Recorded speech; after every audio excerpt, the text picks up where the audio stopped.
The past, present, and future are all connected. If everything always exists at once, then nothing can truly change.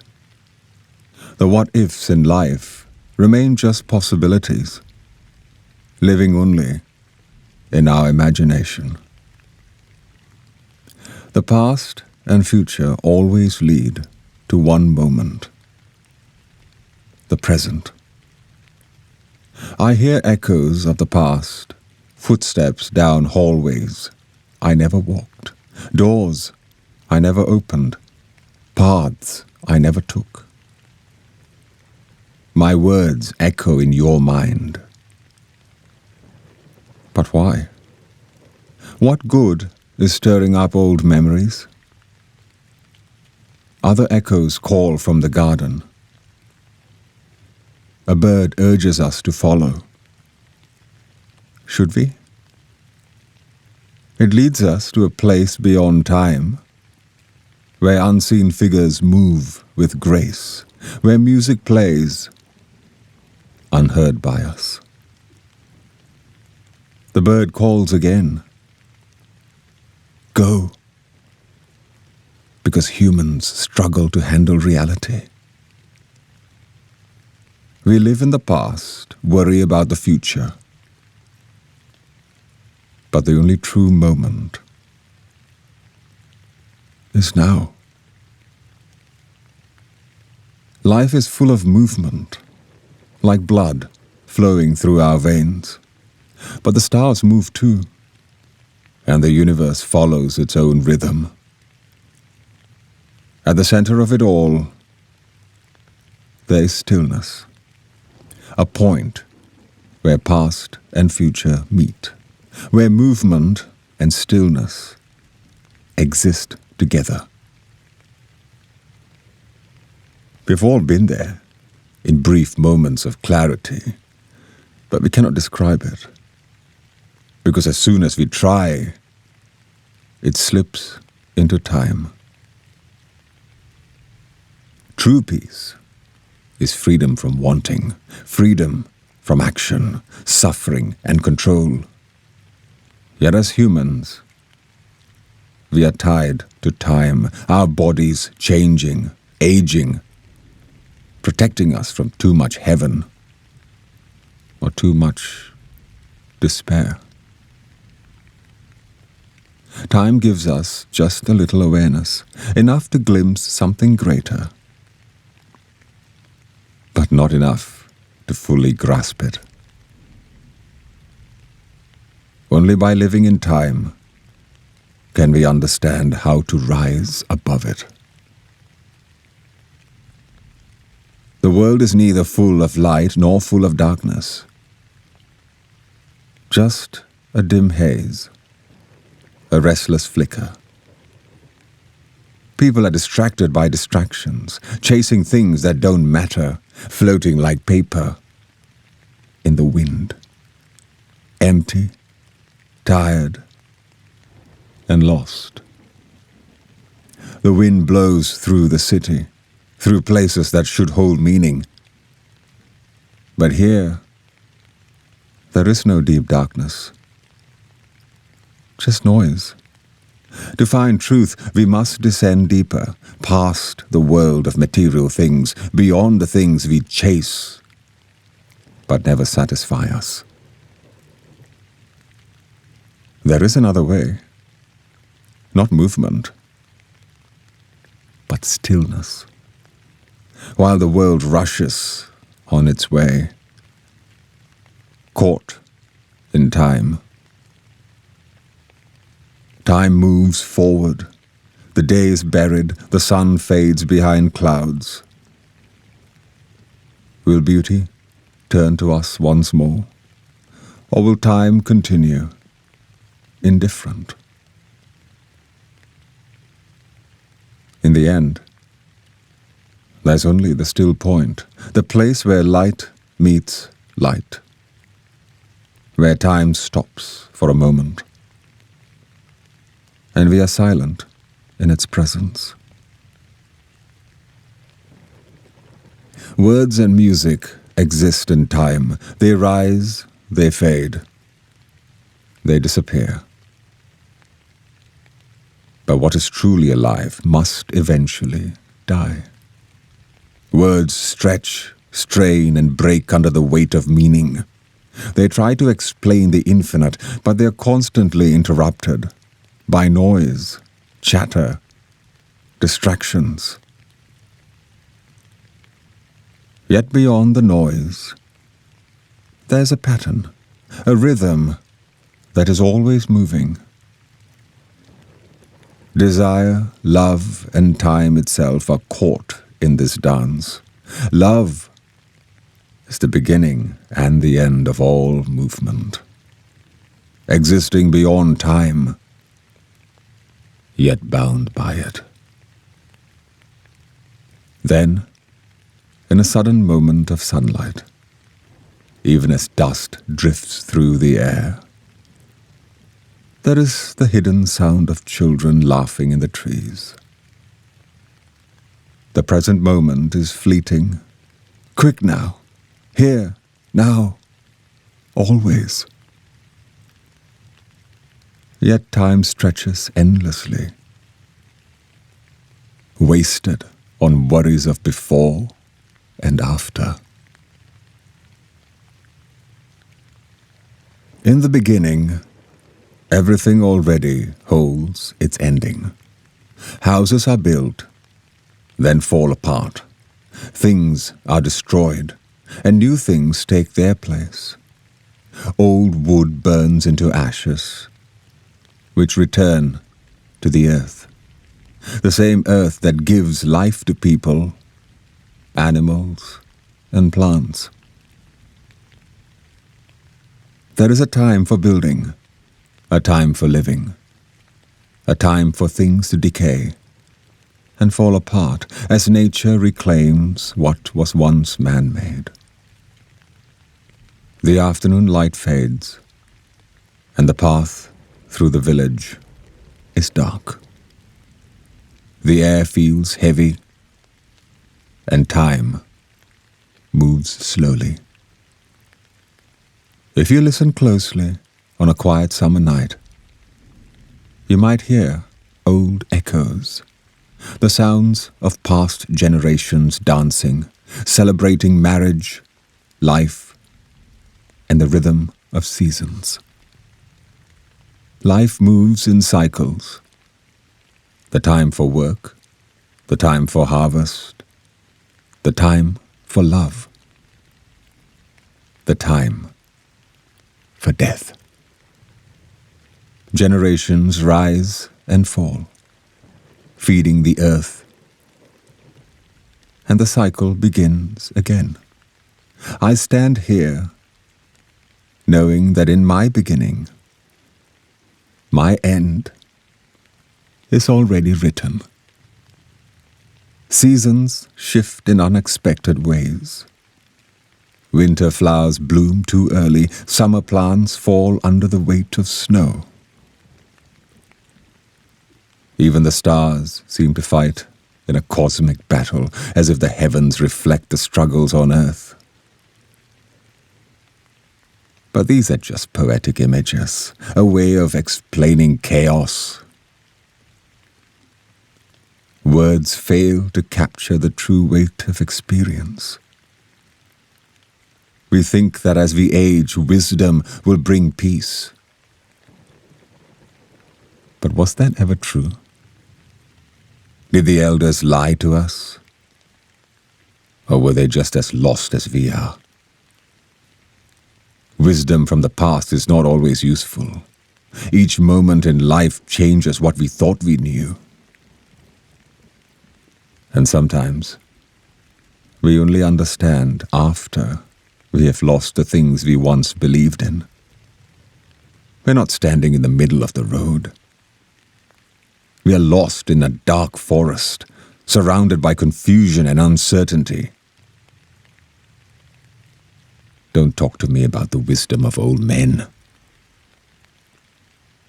Their wisdom was just fear, fear of loss, fear of connection, fear of surrender. The only true wisdom is humility. To accept that we don't have all the answers. The houses and the people who once danced are now gone, buried under time. Darkness comes for everyone, the rich, the powerful, the famous. They all disappear into the void, and their titles, money, and achievements mean nothing in the end. We all follow them into the dark. A funeral without mourners, because time forgets us all. I tell my soul, be still, let the darkness come. It is not just emptiness, it is the unknown.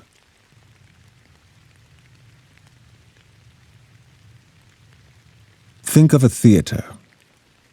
The lights go out, and the set is changed in silence. Or think of a train stopping in a dark tunnel. Conversation fades, and people grow uneasy, facing the quiet fear of having nothing to think about.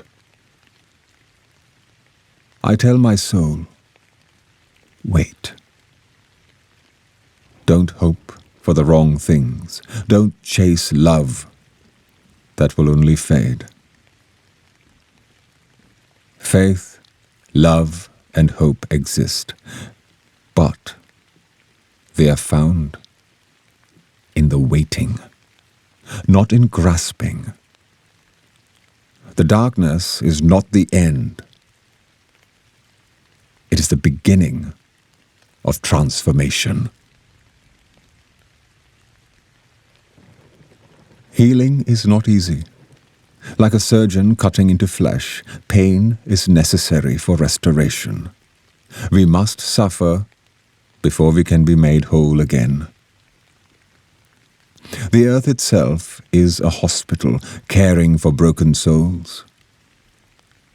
And if we listen, we realize to be healed, we must first acknowledge our sickness.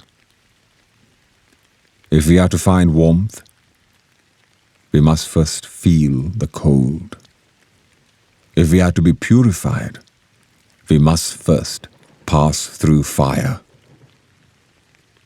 We survive on the pain of sacrifice, blood, suffering, death. Yet somehow, through it all, we find something good.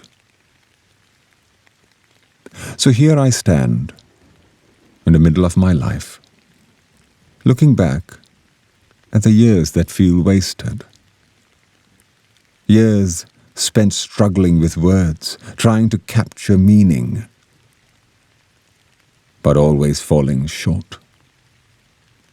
Every time I begin, it feels like failure, because words never fully express what I'm trying to say. But it doesn't matter. We don't speak to compete or to win. We speak to recover what was lost, to reclaim meaning, even in an uncertain world. The effort itself is enough. Home is where we all begin. As we grow, the world becomes stranger. Life and death become intertwined, and moments hold more than just themselves. They hold the echoes of past lives and the weight of history. Love is at its purest when time disappears. When we exist fully in the here and now. Old men should keep exploring, because life does not stand still. Even in stillness, We must keep moving forward. Through the cold, through the darkness, beyond the waves and the wind, we keep searching, keep trying, keep becoming. Because in the end, the beginning awaits us once more. I don't know much about gods, but I do know this. The river is powerful. It flows relentlessly. Sometimes calm, sometimes destructive. At first, people fear it. Then they build bridges over it and forgot about it. But the river never forgot them. It keeps flowing, keeps watching, reminding us of the things we choose to ignore. The river is inside us, always moving forward. But the sea is something greater. It's everywhere, surrounding us, shaping the land, washing up pieces of the past, old bones, broken tools, lost things from forgotten lives. It has many voices, sometimes a soft whisper, sometimes a roar, sometimes a warning. At night, when time feels endless, when people lie awake worrying about the future or trying to make sense of the past, the sea keeps moving. Its waves measure time. Not human time, not the ticking of clocks, but time that has always existed. Before we were here, and long after, we are gone. Where does it all end? The silent decay of things once alive, flowers that wilt, people that fade, the wreckage of what was once solid and certain. The truth is, there is no real ending. Only more time, more change. Everything continues, one thing leading into another. The things we thought would last forever, our beliefs, our ambitions, eventually fall apart. As we grow older, we start to see the past differently. We thought it was a strange path leading us here, but really, it's just scattered pieces. We remember happiness, but only later do we understand its meaning. The same is true for pain. Even suffering doesn't fade.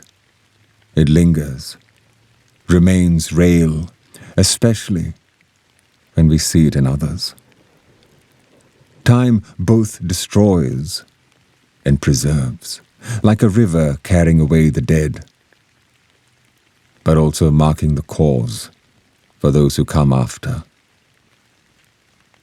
Like a rock in the ocean, standing strong for now, but slowly being eroded by waves.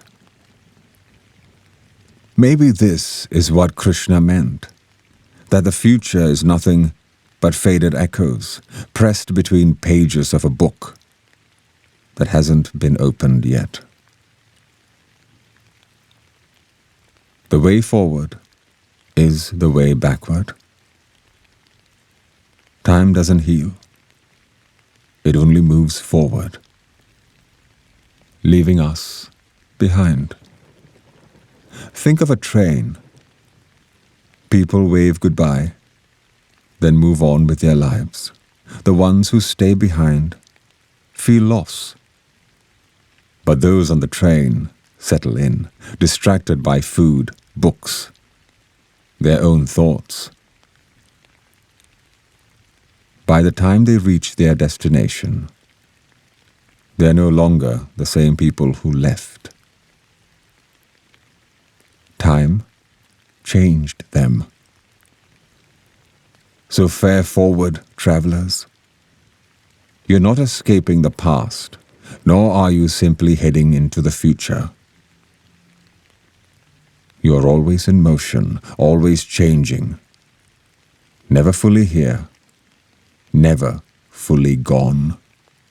At every moment, we stand between the past and the future.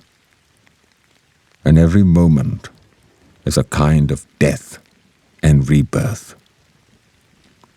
To the lady who watches over the sea, pray for those who sail into the unknown.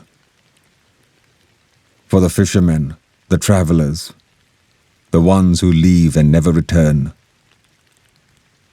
Pray also for those who were lost to the waves, whose final resting place is the sea, where no one will ever visit their graves, where even the sound of the ocean bell cannot reach them anymore. People try to predict the future, reading stars, shuffling cards, searching for meaning in tea leaves or fortune tellers. We cling to the idea that if we look hard enough, we can understand life, that we can escape uncertainty. But true understanding doesn't come from signs or predictions. It comes from stepping outside of time, from experiencing a moment so deeply that past and future disappear. It happens in a sudden beam of sunlight, or in a piece of music so beautiful that we no longer listen. We become the music itself. Most of us live distracted, grasping at meaning, but never quite reaching at it. Yet some moments, when we surrender ourselves, when we stop fighting time, these moments connect us to something beyond us. The past and the future don't matter there. Time no longer controls us, and for a brief moment, we understand. But for most of us, this is rare. We keep trying, never truly reaching, but never giving up. Maybe that's enough. Winter and spring mixed together in a strange season. Frost and fire, light and darkness, a time between life and death. The sun, though weak, still burns against the ice, and everything is still, holding its breath. The world is quiet, waiting. No scent of earth, no signs of life. It is spring, but not a spring that belongs to time. If you came this way, from wherever you started, at whatever time of year, it would still be the same. This is not a place to search for knowledge, not a place for curiosity. You're here to kneel, to listen. For prayer is more than words, and the dead, who had no words for truth and life, can now speak in fire. Here, in this moment, time dissolves.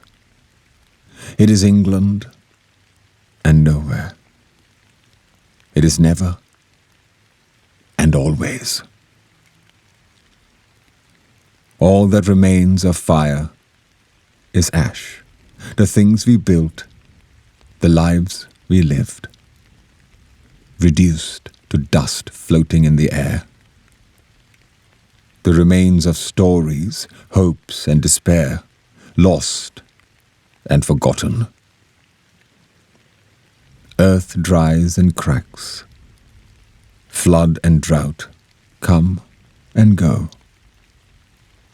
Nothing lasts. Even the great sanctuaries we once built are swallowed by time. In the darkest hour before dawn, when the night feels endless, I met a ghostly figure on the street. His face was familiar, yet strange. A shadow of someone I had once known.